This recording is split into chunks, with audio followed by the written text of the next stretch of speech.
Washington football. Woo!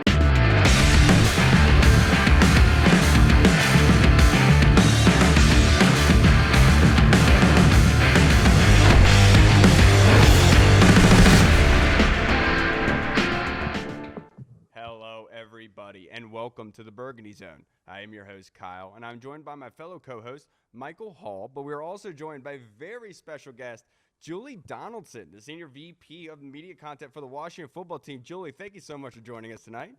Thank you. Yeah. I mean, right now it is the hot time to be talking about Washington football, right? I mean, come on, this team's feeling pretty good right about now, and I have a feeling more wins are going to be coming, so I'm all in. Absolutely. They've won four in a row, 3 on the road straight with a 23-15 win over the San Francisco 49ers.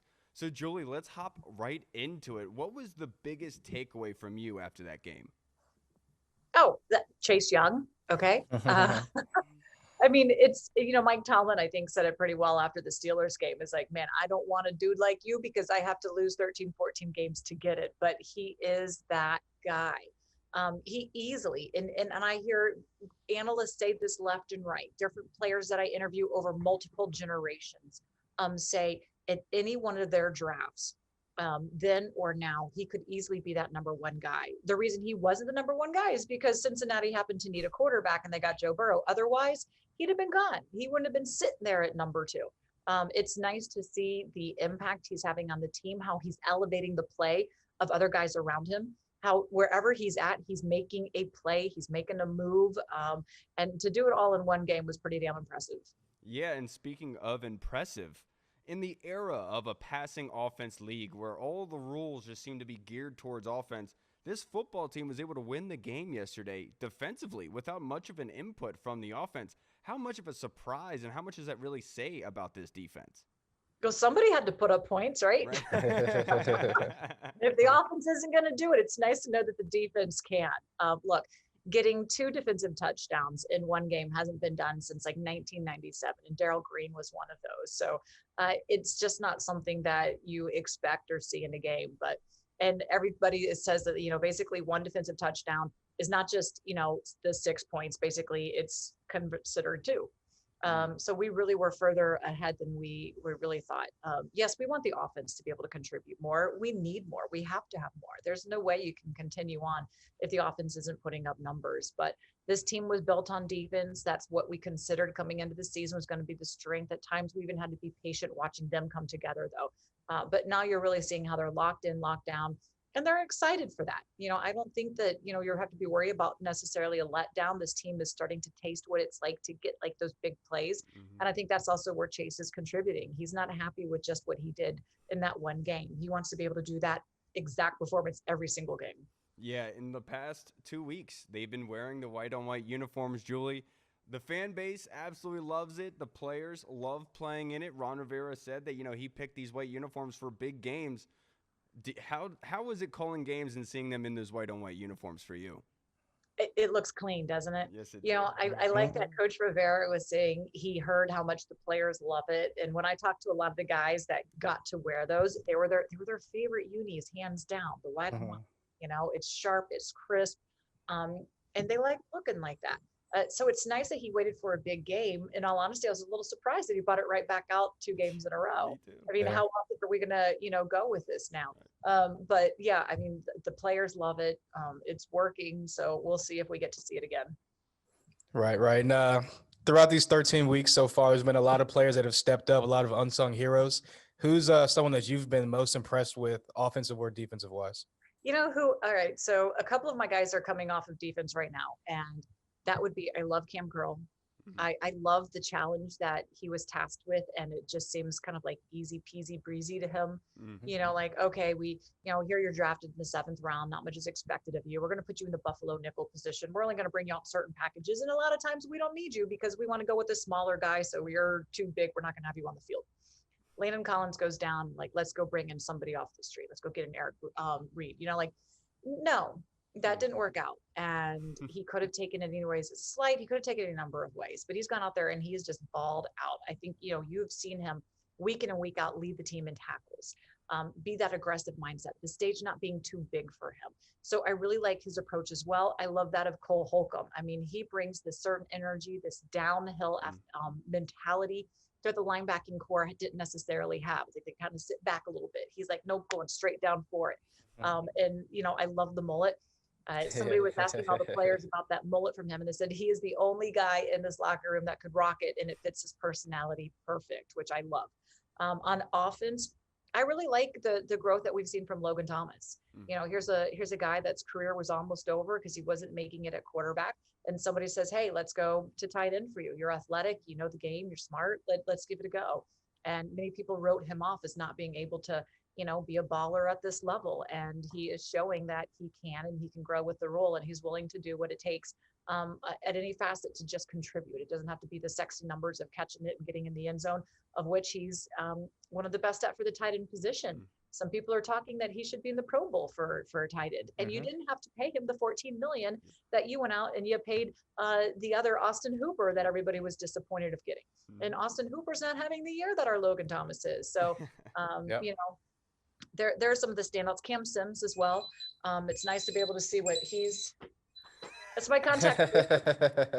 We have to wear him around the building to show that we're not too close to anybody. Mind you, I'm in my office alone, but it feeds through the walls. So, Julie, that was a great moment. Yeah, there's been a lot of cool standouts, hasn't there? There has. Yes, there has. And now one of the biggest aspects for me, Julie, is that the Washington football team seems to be constantly disrespected by the national media altogether. Every time they're picking these games, it's the other team by a long shot. They're saying every single analyst is picking them. Do you I know that the team and the players obviously kind of like that underdog mentality, but do you think they're kind of gaining that respect nationally with these wins? Oh, I mean, you watch any of the shows now, and Washington's up every few minutes with another segment, another analyst, somebody talking about it. Our guys getting up there and getting interviewed, which is fantastic. Everybody's going to want a little bit of that attention. And I think this team, they deserve it. They're young. They haven't had it. And for those that have been here before, of course, it was always in a negative sense. And a lot of those guys like the John Allens, they're not used to that because they come from programs where, this certain expectation and standard of success and winning is just, it's the bare minimum for them. So I like that they're starting to get a little bit more attention. I liked that when I was watching some of the analysts ahead of San Fran, where nobody picked us in front of the Steelers. Quite a few actually went more with us ahead of this game. So they are getting that attention now, and the way that they're playing, they deserve it. I just, I don't see it going necessarily to their heads. I hope that isn't the case. I think this team will stay hungry, and they have that mindset to do so. But it's good to see the recognition coming around, Yeah, it's slowly but surely. Now, Alex Smith had tightness in his calf muscle yesterday, so he didn't play for the second half. Haskins came in for relief. Before we get into Alex and him possibly missing time and what that can mean for the offense, what was your opinion of Haskins' play yesterday? To me, it was reminiscent of when Alex came in relief against the Rams, where, coming off the bench, he just didn't look that crisp. But afterwards, when he had a week of practice, he looked much better the following week. Do you think that's the same with Haskins? What was your impression of his play from yesterday?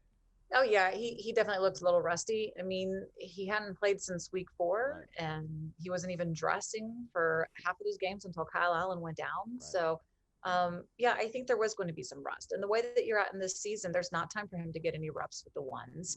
Right. So he's not out there doing that now. He's having to just sit back and mimic whatever he sees Alex Smith doing and going through his progressions, in that facet. That's the only way that he's being able to get that work outside of being with the scout team. So, I think the expectations deserve to be measured a little bit on what you were expecting from him. The biggest thing I think you didn't want was for him to lose the game for you. The numbers weren't necessarily sexy for him, but he didn't lose it. Right. And I think that that's something that you put some stock into. Can he work more and get sharper with his footwork? Can he get better with his accuracy? He still seems to, be throwing it a little bit high. The ball to Steven Sims Jr. that he didn't catch, Santana Moss was going like, we say, okay, if it touches your hands, you should be able to catch it. But Tana's like, man, that came in hot. Like, he didn't even give him a chance to get it. Like, so there's still things that Dwayne has to learn on the touch he puts on the ball, because he has that arm, he has that speed, but you don't have to break your receiver's hands every time the ball comes out of your, out of you, and you get that release. So there's still a lot that I think he's got to learn.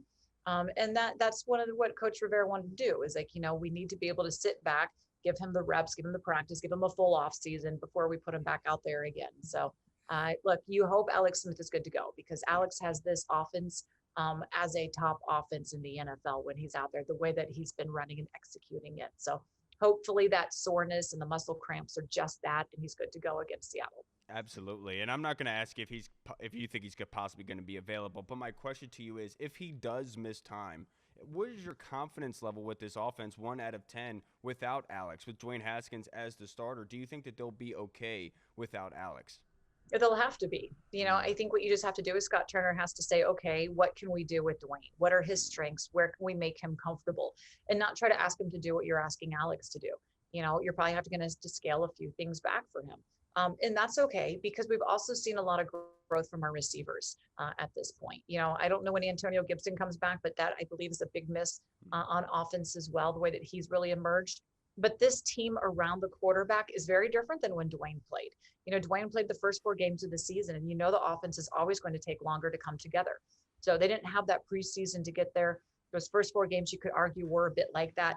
That's how they, thought that he was still playing a little bit. So the pieces around the quarterback are better and sharper. So hopefully when he does, should he get back in there, things flow much better than they were and be able to keep this team going. But, look, you got to go with what you have. Dwayne's a capable quarterback. He definitely, I think, needs just needs those reps and needs that time.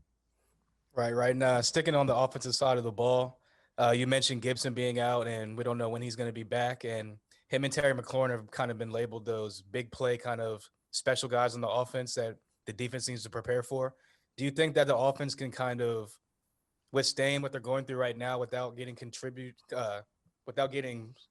contributions from Terry McLaurin going forward? Sorry about that. I think Terry will have his games again. He'll have his shots again. I mean, he's too darn good. I mean, defenses though they're afraid of him now. I mean, he's getting doubled every team. Like they have like a safety shadowing him everywhere he goes as well. And, drawing the best corners. So he's got a challenge, but he is a player and a playmaker.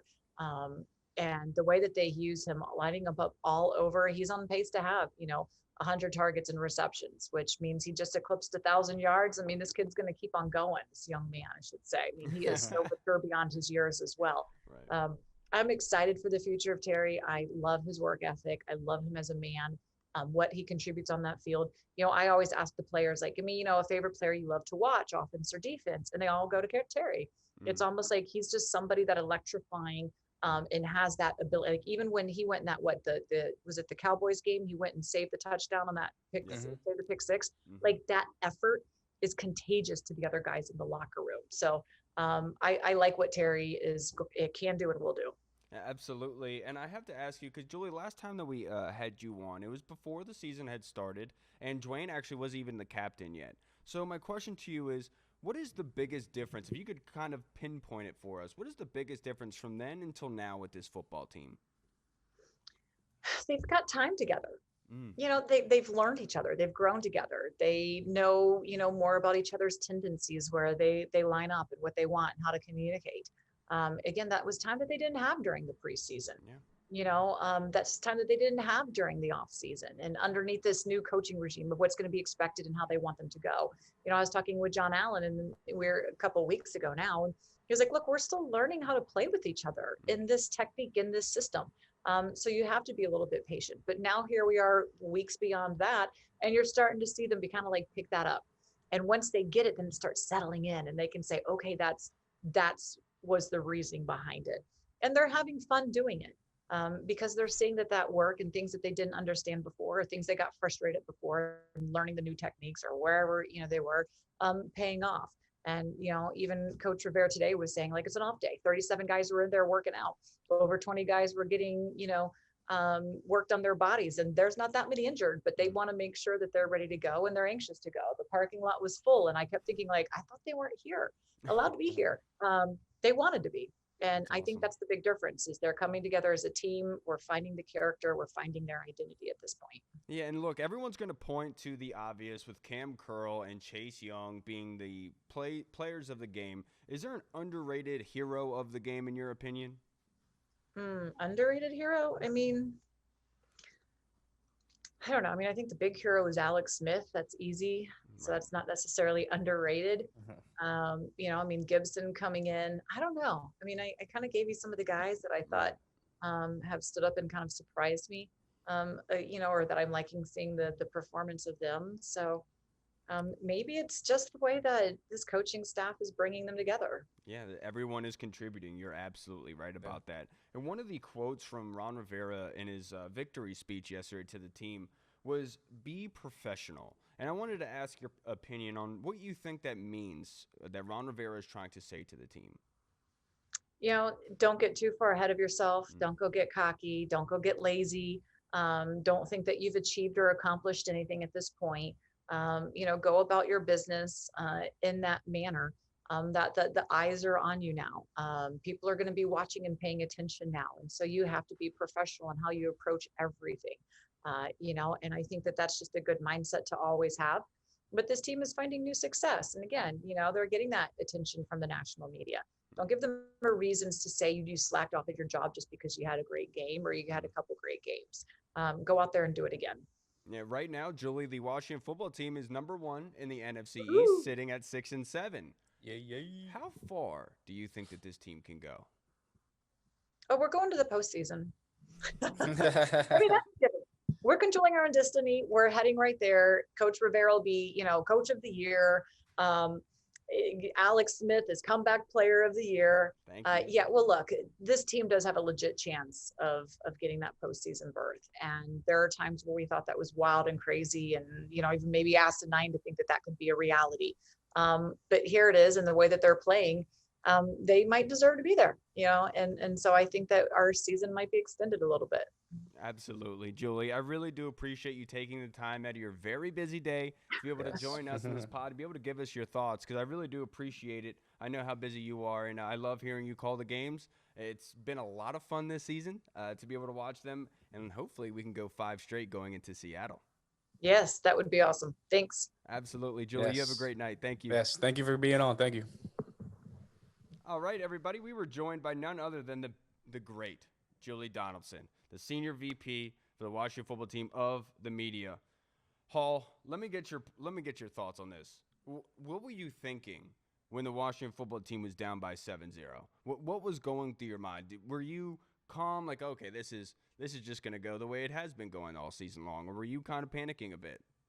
No, I mean, I was the normal. It's been the norm throughout the whole season, So especially throughout this winning streak, where it's kind of they get into a little bit of a hole or a big hole, and then they battle back, battle back, battle back. And in the beginning of the season, we saw that they would battle back and they would just come up just short. But now you're seeing they're learning how to win games. Good teams find ways to win games even when all three phases of the balls aren't clicking well. So I definitely didn't have any panic. I was, like I said, just kind of just like, yeah, this is par for the course. So it is what it is. So yeah, no panic in my blood. Yeah, that's how I was feeling, to be perfectly honest with you. If it was like 20-3, then yeah, I probably was going to Yeah. feel a certain way.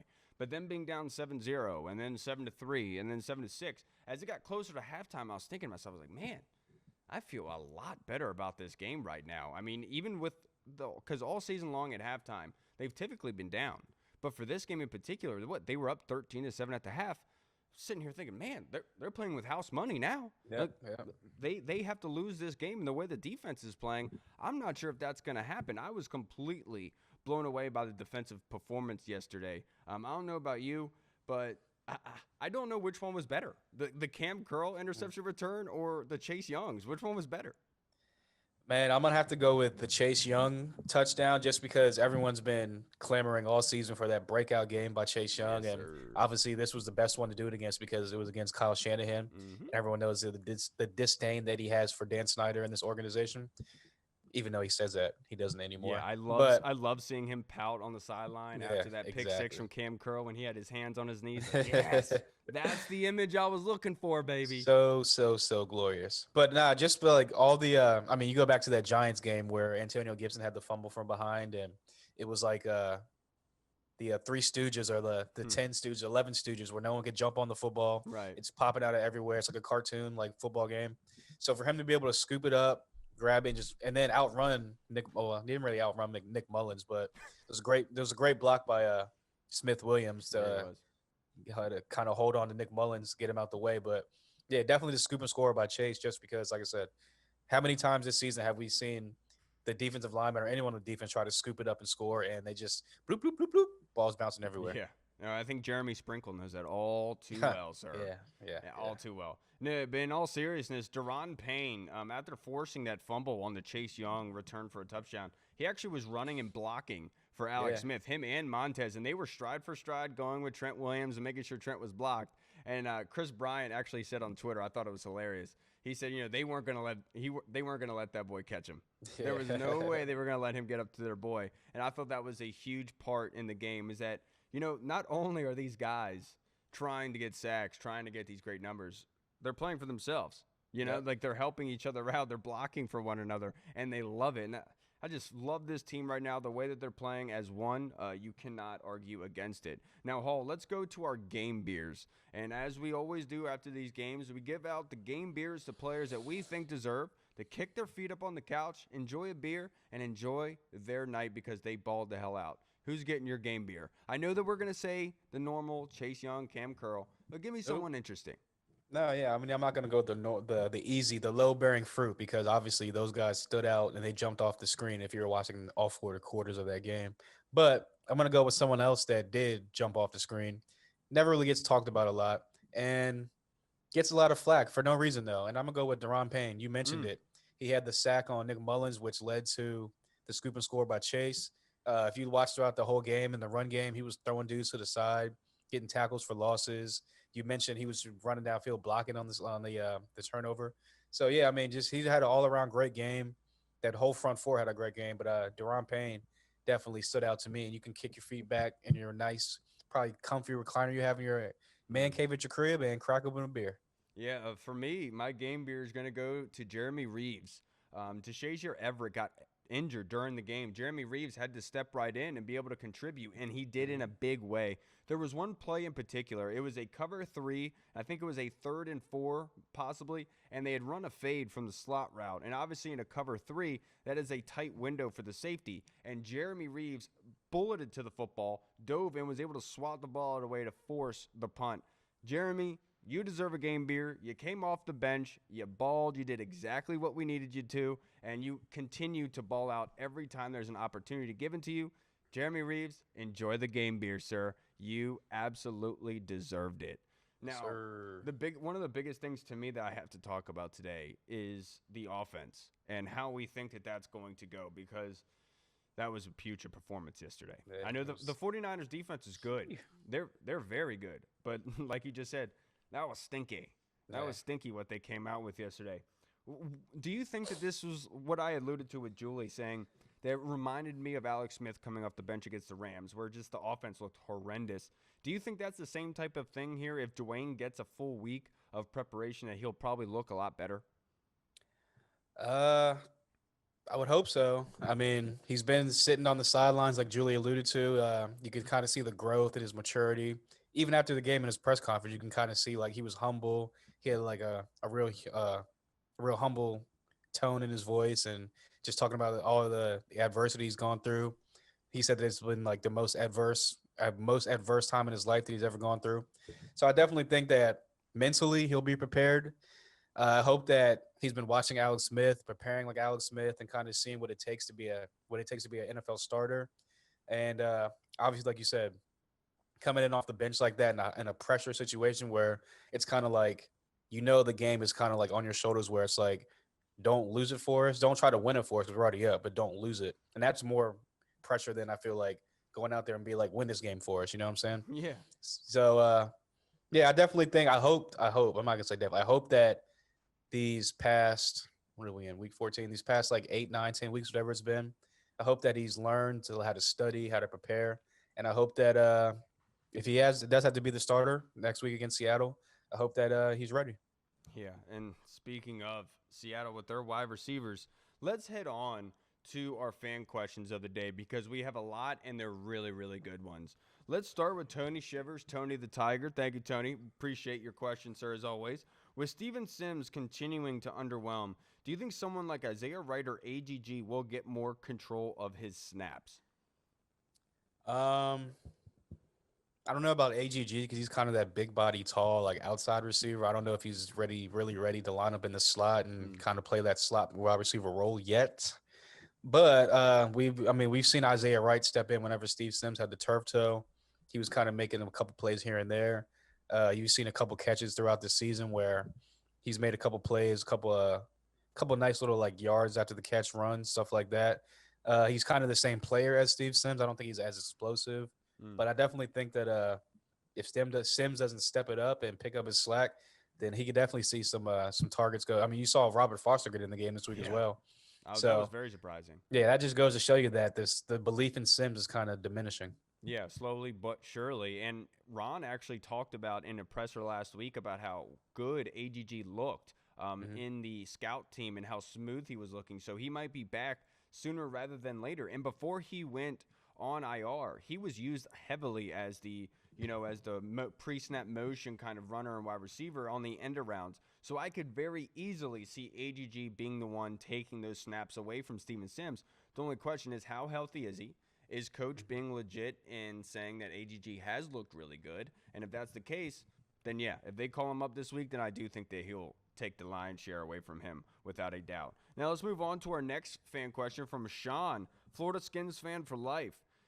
Hall, do you think Scott Turner went vanilla on the playbook after Alex Smith went out? Or is Dwayne Haskins really that bad and not part of the Washington football team future?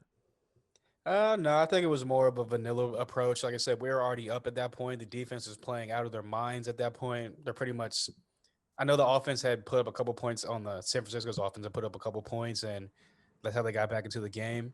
But I think that I think Ron had told him pretty much like, hey, let's not try to do anything crazy. Let's just go out there, try to sustain a couple drives, like bleed the clock out, which obviously doesn't really involve passing. That's a lot more running game. Right. And yeah, I think that it wasn't really vanilla. It was more of like bleed the clock, run the ball, and then let the defense win the game for us, like they did the whole game. Yeah, and I thought Julie answered it perfectly, to be honest. It was just don't lose the football game. Yeah, exactly. And that's what it was. Don't turn the football over. And but I will say, even though he almost did. Yeah, he almost did. But I will say the accuracy issues continue to show. I don't know. I was thinking about this on the drive up this morning, and I hate to say it, but he's like the new age Jay Cutler, where Jay Cutler had such a strong arm. Coaches would all the time pound on him, use your mechanics, and he would say, no, I'm Jay Cutler. I can do what I want, just being stubborn all the time. You continued to see that yesterday. Dwayne throwing off 1 foot, not stepping into his throws. That one throw to Steven Sims was a bad throw that was low and away. Even though Sims got a hand on it, that was not a catchable football. Yeah. It wasn't. I don't care who you are. And the one issue is the touch. He's missing that slight, little touch there. And I don't think that it's like an indictment against Haskins. I don't think this is the end-all, be-all for Haskins. I think that is coming off the bench and being not acclimated to those wide receivers. Obviously, you're going to miss the touch there because you haven't been working with them. And we know that this season he hasn't been getting work with the ones, so how would he have that kind of cohesion with the wide receivers coming off the bench? So I'll give him the benefit of the doubt. But, yes, Sean, I do think that Scott Turner vanillaed everything because they had a discussion at halftime, and that was just make sure he's not putting the ball in harm's way, and the defense will close this game out for us. Yeah. Just slowly but surely, let's try to run the football. And that was one of my issues with Scott yesterday, is that they were not establishing the run very well at all. They were trying to get Dwayne Haskins in a rhythm, and it was actually stopping the clock, which was the biggest concern for me yesterday. It's like, stop trying to throw. Just continue running the ball down their throat. Just bleed the clock as much as you can. Because they were going out 3 and outs, but they were stopping the clock as they do it. I don't care about the 3 and out as long as you're bleeding the clock, because that's over 3 minutes taken off. And especially at that point, that's the difference in the game. You're not playing the San Francisco 49ers anymore. You're playing against the clock, in my personal opinion. Now, the next question was from Sergio. He said, at some point, we'll have to address the lack of real offensive players on the roster. We have lots of ifs, but those are based on the improving of the offense. So what's the best scenario for the Washington football team next season at the playmaker position? Free agency? The draft? What do you think? I would go draft just because you always want the young talent, the guys on the rookie contracts. 'Cause that's how you can build around the team, build around the offense, and you want to have guys that like you draft to like go through your system, and then eventually, hopefully, you re-sign them to their second contract. You know, let them slip away if they're that good of a player. But I mean, I expect them to be really active in free agency. Obviously, like I said, a guy like Curtis Samuel's coming on the market. Ron Rivera knows him very well. So does Scott Turner from the Carolina days. A guy like Allen Robinson's going to be on the market next year at Hmm. wide receiver. Great number two target to go opposite of Terry. But like I said, I definitely think that there's a lot of young wide receiver talent, a lot of young playmaker talent in this draft coming up, and especially at the position we're drafting at, it's going to be a prime position of maybe a offensive weapon right there. Yeah, look, I'm right now in the process of looking for a new vehicle. And so what I'm looking for is I'm looking for, a certain criteria that has to fit. And in regards to free agency, dude, I don't want to go and just get anybody, pick Mhm. them off the street. What I want is the right situation, that one gem, the right gelling. And that's why I think Juju Smith Schuster fits in here. He's 24 years old. He's a great character wide receiver. You've heard all season long from the Steelers that he doesn't care about getting the receptions. He doesn't care about getting the touchdowns. He's hyped whenever one of those wide receivers gets one. Okay. That's the Ron Rivera type of guy. He's young, he can catch the football, he still has a lot of future ahead of him, and he has the right mindset to be a leader on this football team. So I think if you're going to pull that trigger, it has to be the right scenario. I'm not in love with Curtis Samuel, but I think with the playmaker position, I wouldn't mind them going and signing in free agency, but I also wouldn't hate if they just stuck with the draft because we have seen that with these teams, getting better through the draft is how you win championships, not Yeah. by going and overspending in free agency like we have seen before.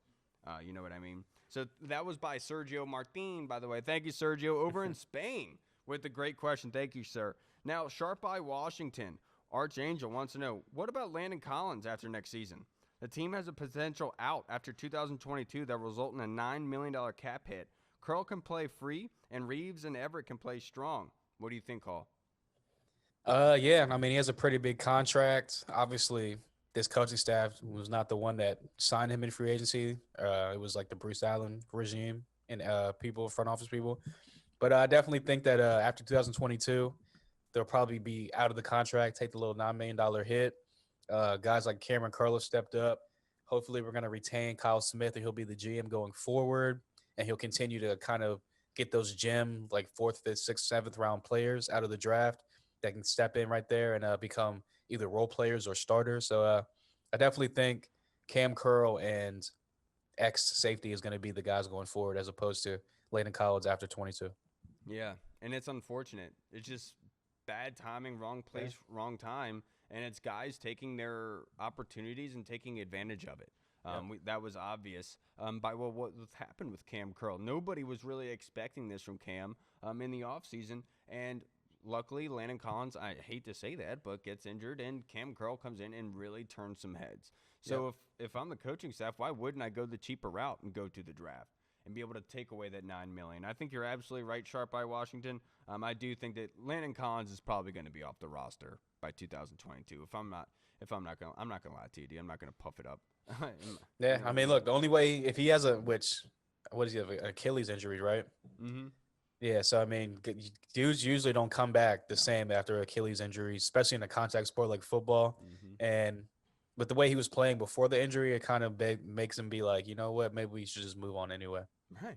Exactly. It wasn't like he was coming in was a barn burner. He was missing a bunch of tackles. The safety position was a huge concern when Yeah. he was even there. The deep plays were still being brought up, and we haven't seen that many as of late Yeah. with this secondary. I So will a lot say of the credit. only thing I will say about that though, in the beginning of the season, there was no OTAs, there was no off season, so like they weren't really able to gel together. Like obviously the missed tackles is unexcusable because you've been tackling since Pee Wee football, and that's what you're actually known for is being a great tackler. But as far as the coverage thing, like the whole back end thing, the communication, I kind of got where that was in the beginning of the season because they hadn't gelled together yet. They didn't really play together yet. Right. But and then obviously now you see it now. They had got time to play together, gel together. Everyone kind of knows like the other person's skill set, what they can do bad, what they can do good. So I can definitely I'll give them a slight pass on that. But like I said, coming back from the Achilles, your lateral movement's going to be altered a lot, and playing safety back there, you got to be able to have a lot of range going forward. So It sucks. I love Landon Collins, but it is what it is. It is. I was very hyped when we got him, dude. Not Oh gonna yeah, lie but to I you. was like, yo, he's about to be the next. Obviously not Sean Taylor, but kind of reminiscence of like Right. that whole like Sean T era of defense. Yeah, just to bring in the respect factor back to that Exactly. safety No position. one, no one's gonna run across the middle against him. Right, exactly. Now, Ashburning, Johnny Local wants to know, why hasn't a number 2 wide receiver emerged? Blocking, routes, catches, it's open for the taking. Why hasn't anybody gotten it?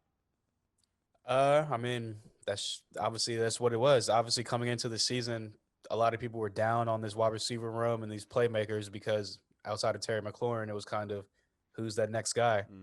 We've seen Cam Sims kind of step up, take that role, but his problem over the years has been consistency, and you're kind of seeing that now. He's not really consistent enough to be that staple number 2 guy. And obviously, Dontrell Emmons been a guy who's bounced around the league. Steve Sims kind of not really that outside number 2 guy. He's a kind of a shorter, shifty slot guy. And then AGG has been injured. So, I mean, it's not really been anyone to step up. And again, that's why I said I think that in free agency and in the draft, they're going to be actively looking for playmakers and a number 2 wide receiver. Yeah, and I'm right there with you. I don't know why they haven't yet, Ashburning. I really don't know, to be perfectly honest, because they had the talent there. We've seen Cam Sims emerge, make some big-time plays when it has been needed. But it's like it's just not necessary for the number 2 wide receiver spot. The way that this team wins games is by moving the chains on short yardage situations and then running the football well with play action coming off of it. And they don't really need it. I feel like this is where the spot where AGG was supposed to take. Early on in the season, he was not a huge factor, and I feel like they were really banking on him taking a role later on at the end of the season, and that's where I feel like we're at right now. But I will say, I'm very confident with who they have in the building. These guys continue to show out. I know Isaiah Wright had like banged up his shoulder yesterday after the trick play. I'm not sure how injured he is, but that guy continues the ball. So does Cam Sims. They catch the football. The only question is, I think it's the attention. Like, how many balls are they going to get? And I feel like that's more on the quarterback and the offensive coordinator scheming them up to be able to get the football, in my personal opinion, Ashburning. So I wish I knew that answer, to be perfectly honest with you, brother. I just don't have one for you. So let's move on to our next question from Mike. Do we simply take the best player left in the draft, even if it's another D end? Welcome to the show, Reed. What do you think about that? I think it obviously depends on where we're picking. It depends on how the rest of the season goes. But if it's a defensive end, no, not in the first round. Even if Kerrigan leaves, Ryan Anderson, of course, he's expected to leave. But I just think that right now there's so many other needs on this team that could make this team a legitimate contender if they just find a couple more pieces that you can't just stack up. It's not a luxury at this point. There's other positions that need to be looked at further. But yeah, you would have to eventually at some point find a replacement for Ryan Anderson, who's more than likely going to be gone, and Ryan Kerrigan, because you can't just heavily rely on 2 guys. So, I mean, at some point, yes, but not in the first round, no. No, yeah, I'm right there with you. I think we should go best player available because there are a lot of holes on this team, all scattered all the way around. But I do think the D end is that one position where you don't, especially in the top rounds. Now, could they get another D end later on in the draft that does fit the best player available mold? Absolutely. But I love Bill Belichick's quote on, yes, I'm doing best player available, but I'm also trying to build the best team. So I'm going to draft accordingly. And I love that kind of mindset because that should be the mindset. At each one of those picks, you should have a top player available, and you should have the need met with the best player available and have the best logical decision from there. What about you, Hall? Yeah, you just hit what I was going to say where, I think we should definitely draft best player available at whatever position we have, but also draft best player available for that need of position that we have. So say it's like we need linebackers. Obviously, we need another safety, another wide receiver. Exactly. So say there's Jamar Chase on the board, and for whatever reason, he still might be there because he won't be. But okay, you never know. He didn't play this year, so you never know. Yeah, People might fall. true. That's true. So right then and there, he would be the best player available, and he would fit your need as far as, we need a number 2 wide receiver. So that's how I look at it, like the Bill Belichick kind of theory. Yeah, absolutely. Now, the next question from us is Jesse, the best questionnaire that we have in the fan base. Let's start with his first one. Has Chase Young done enough to secure Defensive Rookie of the Year, Reed? In my opinion, yes. There's a couple other rookies that are actually playing fairly well, but nobody just seems to affect the game as much as Chase. I mean, does he has it necessarily on lockdown, like 100% secured already? No, just because anything could happen. But if he continues what he's doing right now, there's no doubt in my mind that he's going to win it. I mean, he should be the front runner already. But like anything could happen. But right now, if he continues this, oh my God, yeah, this guy is just a force to be reckoned with, and it's so crazy. And I said this to some people the other day, and I like almost feel bad saying this, and I don't want to get anything misconstrued, but I haven't seen somebody have an impact on this defense since Sean Taylor. Like this type of an impact, like that fumble return for a touchdown, it just reminded me of some Sean Taylor would do. Like it's just like big play after big play when you need a big play. It's crazy. And like I said, I don't want to jinx it. Of course, nobody will ever replace Sean Taylor. Completely different positions, completely different players, but kind of a similar impact in that sense. Yeah, I wish I could say yes, because the fan in me sees the impact that Chase Young has on everybody else, but the logical sense in me says he hasn't done enough on the stat sheet to really prove himself. You know, Jeremy Chin in Carolina is a guy that a lot of people are saying deserves Defensive Rookie of the Year. But I will say that game last night really does put him in the position to win it. Now, if he has another game like that, I definitely think that he has sealed it up, Jesse. I just think that he's inches away. What about you, Hall? Yeah, I'm kind of with you where I don't think that he's got it like locked in. I don't think that he's like he might have vaulted up to number one just off this past game. But I definitely think, like you say, guys like Jeremy Chin, guys like I forget the dude from the Colts. That's Julian Blackmon. Julian Blackmon, yes. He's playing Julian really well. Blackmon's playing extremely well. He's up there.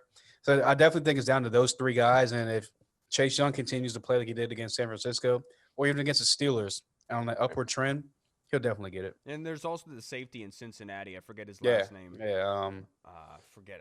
Lord bless me. I can't remember. But he's like the only bright spot on the Bengals other Jesse than Burrow. Bates. Jesse Bates, yeah. Yeah, that's what it is. He is up there, but I think Chase Young. Jesse Bates isn't a rookie. He's not? No. Was he first year? I'm pretty sure. I mean, I'm pretty sure this is the second year. Okay. Second, third year, maybe even longer second than that. year, my fault. I was gonna say first year would be a rookie. I'm saying 1 year in. But my fault. So let's move on to his next question from Jesse. This is third year. Oh, third year. Has Ron Rivera done enough to win Coach of the Year, Hall? Yeah, we talked about it the other day. I don't think that he's done enough yet, but if he can get this team to 8 or 9 wins, which obviously would be the division winner, 8 wins possibly could win the division, but 9 would definitely win the division. I definitely think that he would catapult up to, if not the guy, definitely second. But like we said the other day, I just think that guys like Brian Flores, guys like Kevin Stefanski, depending on how they finish the season out, right? I think they're the front runners as of right now. Yeah, I'm right there with you. I do think that they are over just based on their record and where they were as a team before they took over. In my heart, I know it's Ron Rivera because the guy had cancer. He kept his team focused during all of that while being the general manager without Jason Wright being there, dealing with all of these sexual assault allegations with COVID, heading this thing. I definitely think he is deserving of it, but I will say I think that he will solidify that and stamp that when they win a playoff game. When they win a playoff game, I think that he has it sealed, in my opinion. As of right now, I don't think it's going to be hard for him to win it, but I know he should. If they win a playoff game, I think he'll easily take that. What about you, Reed? Yeah, I'm right there with you guys. I mean, all things considered, like we all know the situation because we're diehard Washington fans. So we know what's been going on. We know how hard it's been. We know everything behind the scenes. I don't think other people look at it, and of course you see the cancer, you know about that, but they don't know about the other stuff with the sexual assault allegations. They don't take that into account. That just what a dumpster fire this franchise was beforehand. Right. And winning the division, I think, would definitely help in that. I think, is he deserving of it? 100%. Will he win it? I'm not sure. Like you guys said, depending on how Flores and Stefanski finish the season. I think Tomlin kind of took himself out over these last 2 weeks.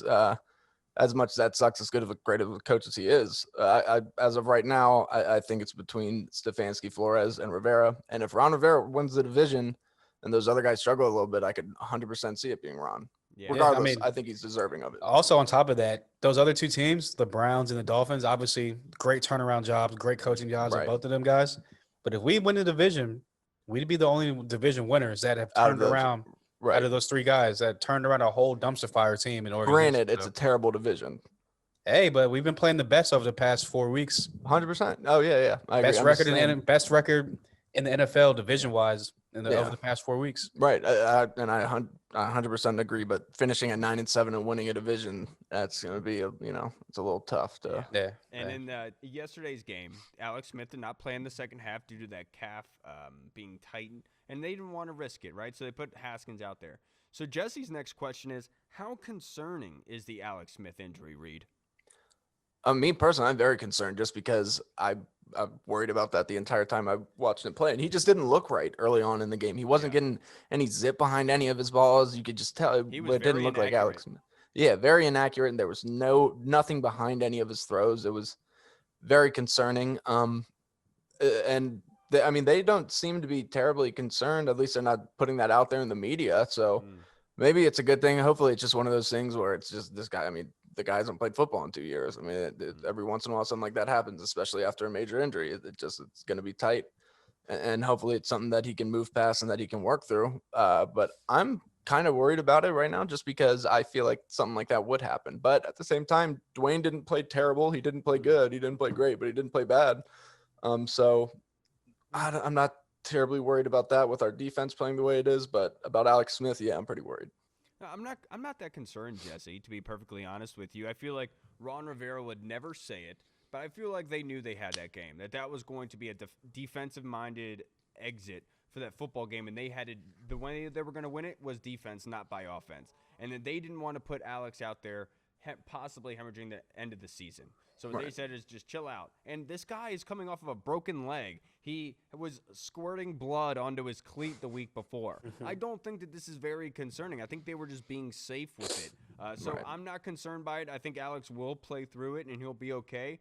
The biggest issue with me is what we just alluded to, talking about the inaccuracy issues to begin that game. That's not like Alex Smith.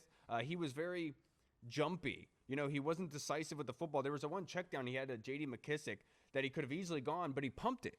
And he usually doesn't pump that because it's in rhythm and going. And I was very put off by the way he started that game yesterday. That I'm more concerned by that than the injury. How concerned are you, Hall? Yeah, I'm not really that concerned just for the simple fact that they said it's just like a little bit of tightness, a little bit of soreness. They said if it was an emergency situation, he could have gone back in the game and played anyway. And by the looks of it, they're not really taking it as something that's going to have him out like multiple weeks or like the rest of the season, something like that. So as far as Alex Smith is concerned, I'm not really that concerned about it. I just hope that he gets right, gets the treatment he needs, and he's, if not back by this Sunday, then definitely for that Carolina game after that. Right. And you guys are 100% right. I feel like if this was the coaching staff has seen him play every week since summer. So since he's been cleared, nothing like this has happened. So if this is kind of the first time, you're right. I feel like it's just probably something that's just, it's going to happen. Now, if something like this were to happen like once a month and the coaching staff knew about it, then I'd be like, all right, that's not good. Yeah. This is like this was the second or third time that he had some tightness or soreness in that muscle. And then I'd be like, it's a little concerning, but it's the first time, like you said, first time all season. He's played through a gushing blood coming out of his leg, and he's played through everything else that he's played through. So I think it'll be all right. Yeah. And the last question from Jesse: can the defense reach #1 ranking in the NFL by the end of the season, Hall? I don't think so, just because there's only 3 weeks left. We're playing the Seattle Seahawks. He's a high-powered offense this upcoming week. Even Carolina is a pretty high-powered offense. They got some explosive players on that team, and McCaffrey might be back that week. And even the Eagles, I know that like they had a pretty crappy season, but they look better with Jalen. Yeah, with Jalen Hurts back there, they had a little bit of spark behind them. So, #1 definitely is. I'm not gonna say definitely out of the scope, but top 5 for sure. I think they're definitely capable of being #1 by the end of the season, but a lot of stuff has to go right. And one of the issues being from last night's game, was that the defense was on the field a lot, especially in that second half because the offense couldn't do anything. So if the offense can get back to where they were 2 games ago, then I think that this defense could easily be #1 in the league. It's all about them and how tired they are heading into the end of the season. Because if they're overworked, I think you're going to see a slip in the production from them. What about you, Reed? Right. As dominant as they've been, is it likely? I'm kind of on the same page you guys are. No, just because, I mean, like Hall said, Seattle scares you. Their offense can do whatever they want at any time that they want. Same with Carolina. Carolina, not only with McCaffrey, but I mean, you talk about DJ Moore and Robbie Anderson having a big season, and then Philly looking a lot better with Jalen Hurts back there. I know it's only been one game, but we're going to have some tough offenses that we're going up against. And can they do it? For sure. I wouldn't put anything past this defense. With the way that they're playing right now, they're playing fantastic. But is it likely? No, I don't think so. But top 5 finish, yeah, I could 100% see that. Yeah, what about you, Hall? Oh, you already went. I went first. Yeah, I can repeat my answer if you want me to, but earlier, Reed, while you weren't here, we did our game beers. And so the obvious is Cam Curl. The obvious is Chase Young getting it. My pick was Jeremy Reeves. And then Hall's pick was Deron Payne. So who is getting your game beer of the day? Ooh. So you guys took 2 pretty good ones that were out there. I don't want to say anybody on the offense because I feel like nobody back there deserves it. I'm gonna go with Jonathan Allen, another guy who he's just been playing so well lately, and just the penetration that he's been bringing. He's been winning his one-on-ones. He was winning some double teams yesterday. And he was just getting back there. And granted, he swatting passes like Deron Payne, and did he have as big of an impact as Chase or Cam Curl? No. And Jeremy Reeves, Kyle, you're right. He played fantastic too. But I just think that Jonathan Allen is kind of the heart and soul of this defense. Like Chase Young will bring the energy, but Jonathan Allen is like the guy that's like going to drill into you. He's the one who's going to hold people accountable. He's the one who's going to bust your ass. And I think that that's huge for this defense. So I'm just going to go with Jonathan Allen because all the good ones, it's not too obvious to go with Chase, too obvious to go with Cam, and then you guys took 2 other fantastic ones. So why not just give John Allen some respect? I have a question. I have a question myself, guys. Is this the best season that we've seen since 2012? Because, in this new era of the NFL where passing is so easy, you could throw down the field all day long. You don't see teams winning football games in this league against good competition of 49ers with purely defense. Right. Without any offensive production, really. How surprising and how big was that win yesterday? And do you think that this season is kind of reminiscent of 2012, Reed?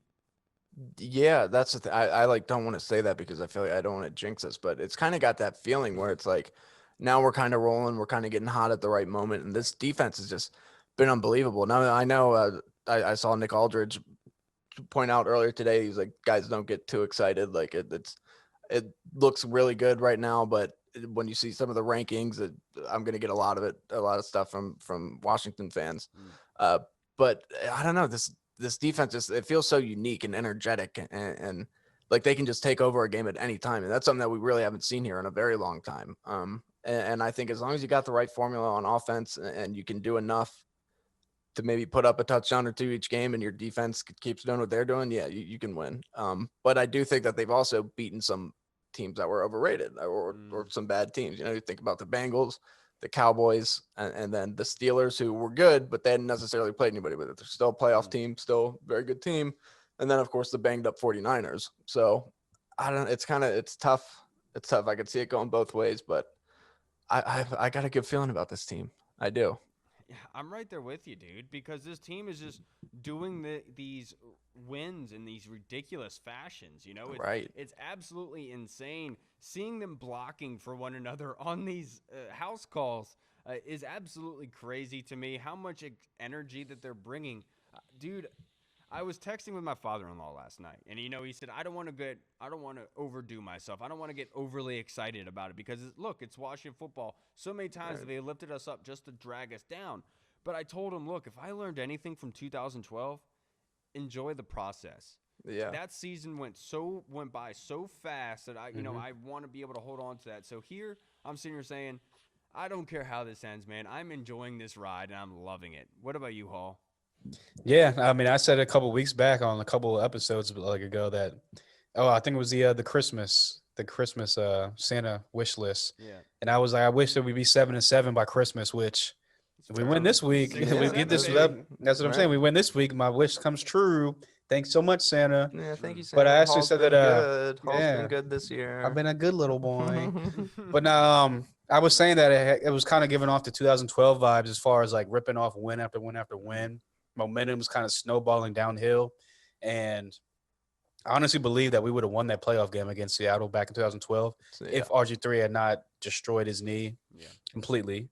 And yeah, I definitely think that even back then, like, yeah, even back then, like, those memes were yeah, they were so funny. classics. Yeah, The offense was obviously like the dominant of the two sides of the ball, and the defense did just enough to kind of keep us in games. Or this time it's reversed. it's kind of reversed now. So that's where I see the parallel between 2012, 2020. Also, crazy enough, we picked RG3 at number 2.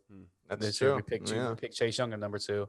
Yeah. So it's definitely there. And you had a late round rookie stepping it up and being a surprise in Alfred Morris and Cam Curl. Yeah. So the parallels are definitely there. So. Yeah, I was so happy to see Kyle Shanahan pouting on the sideline, watching Cam Curl run into that end zone with his hands on his knees, just looking defeated. That was what I wanted to see. Yeah. That's what I wanted to see. After the smirk and what they did last season, kicking the team while they were down, and then for them to be good this year, beat them, and then for them to see Kyle Shanahan pouting on the sideline, it was all worth it for me. Man. Yeah, that right there just made it. That made it so nice, and it sucks because like when the Shanahans left, like I was on their side with a lot of it, but like the way Kyle handled it, I was just like, come on, man, like very petty. Yeah, I get it, but like you're an adult, and then it happened multiple years apart too. Because in 2017 he sent those captains up, and then 2019 he's still they're still rubbing it in, and then it's like 2020. What do you got to say now? What do you got to say now? You just got smacked in the mouth. Exactly. Yeah, absolutely. And dude, you know that we're 4-0 since one of us has been picking in the predictions for them to lose. That's what I've been saying. That's why every week I will take that. I don't care. I'll take the heat for it. I'll pick them to lose from now on. Don't do it. Well, you might not be alone this week.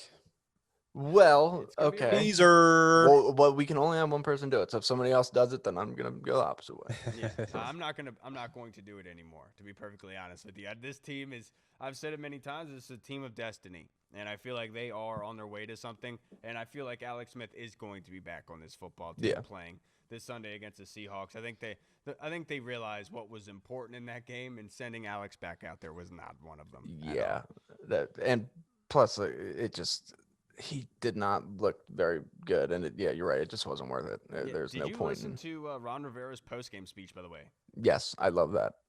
Ron Rivera talking about how everybody in the league is going to be scared to play them. I loved it. And the biggest thing for me was the be professional, because he was kind of basically saying, don't overdo the win. It's still a win, dude. Right. Don't overdo it. Enjoy Still have yourself. A long way to go. Yeah, and then on top of that, Julie Donaldson today on Twitter posted that the parking lot was nearly full at Washington Park. That players were back in there lifting on a day that they have off.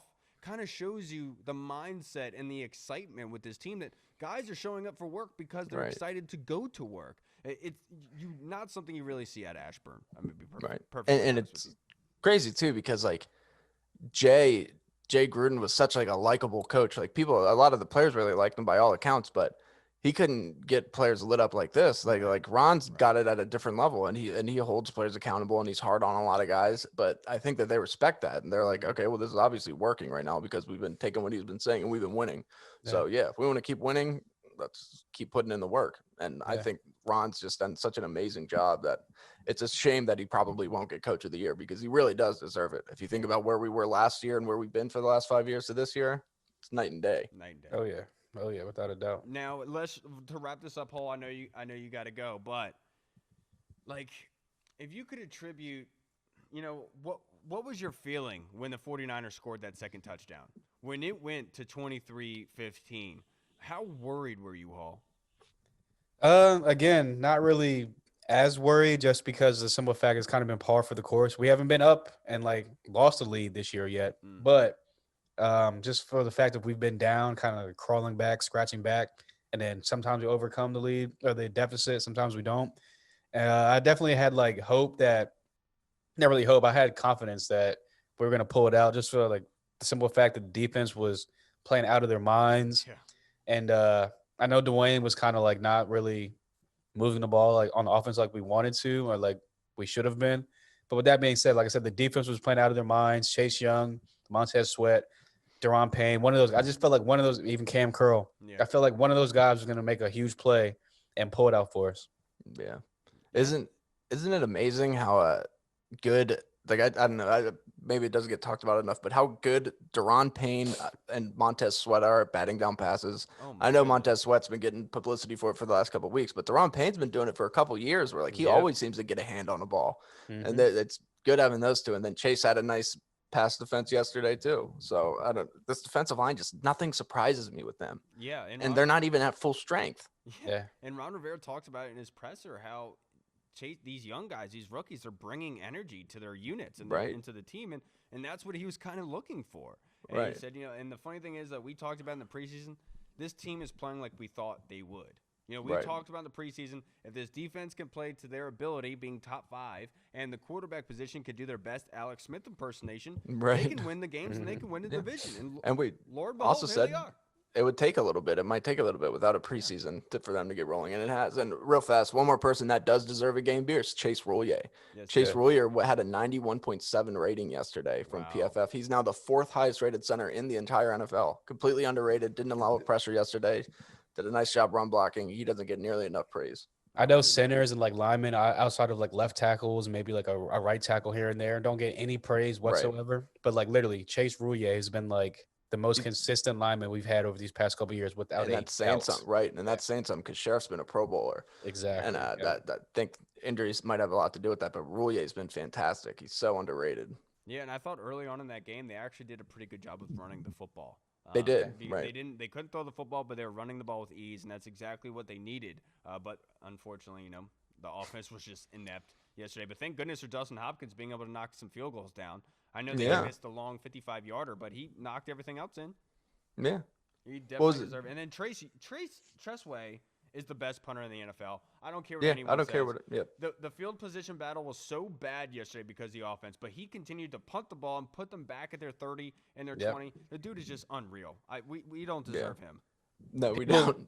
People joke around and say he's the best player on the team, but like for a while he might have been the best player on the team. Like literally, as far as not as far as like overall like football player, but like just as far as like contribution for your position, doing your job, right? Exactly, doing your job and contribution to the team. By far, he was like the best player for a while. He had a tackle too. Yeah. And that was right before that. Right before the game, early, I saw the Tressway like video where NFL Films followed him around, and then like they went back to high school where they did his state championship or like the biggest game or whatever that had happened in his high school's history. And just watching him like get all emotional and crying that he hit a game-winning field goal in it, and he's like, it just brings up so many emotions, and it was cool to see, man. It's cool to see somebody like that get some recognition. Yeah, and it just speaks to Tress, dude. It really does, and how amazing he is, and the kind of person he is. All right, and he's got a higher completion percentage than Tom Brady technically. So. He got a higher QBR too. Yeah, so. Goat, baby, goat. Yep, he's a goat. Baby goat. All right, everybody. Thank you so much for tuning in. The Washington football team is 6-7, number 1 in the NFC East. No tie, nothing. They control their own destiny from here on out, facing against the Seattle Seahawks. That's going to be coming up on Sunday. Make sure you check us out on Thursday. We're going to be joined by Jamal, writer and podcaster for the Washington football team. We're going to pick apart his brain. Feel like gauge where he thinks this Washington football team will be heading into the Sunday against the Seahawks. All right, everybody. I'm Kyle. I'm Hall. I'm Reed. I'm sorry I was late, and I'm sorry that I got to miss Julie. And it's all my son's fault. Let's all blame him for taking forever. For the rest of his life, just blame taking forever to do his tests. Absolutely. And thank you so much, Julie, for coming on and taking time out to be able to answer some questions. You missed a really funny part in it. She something was ringing. She threw it out of the. Yeah, it was like the contact, like tracing little like beeping thing that they have on at the facilities. For some reason, it started going off. It started going off. She was just like, yeah. Thank you so much, Julie. That should be a meme. Yeah, just make a meme out of it. All right, everybody. Please go like and subscribe on Facebook, on iTunes, on Twitter, Google Podcasts, Spotify. We are all over the place, but if you could also give us a rating, just let us know what you think and what we can do to get better. We'd love to provide you guys with what you would like to hear. Thank you to everyone for your fan questions as usual. Sergio Martin, Jesse, of course, Tony the Tiger. Appreciate you guys. We'll see you guys on Thursday. Washington football. Woo! Peace. Washington football. Woo!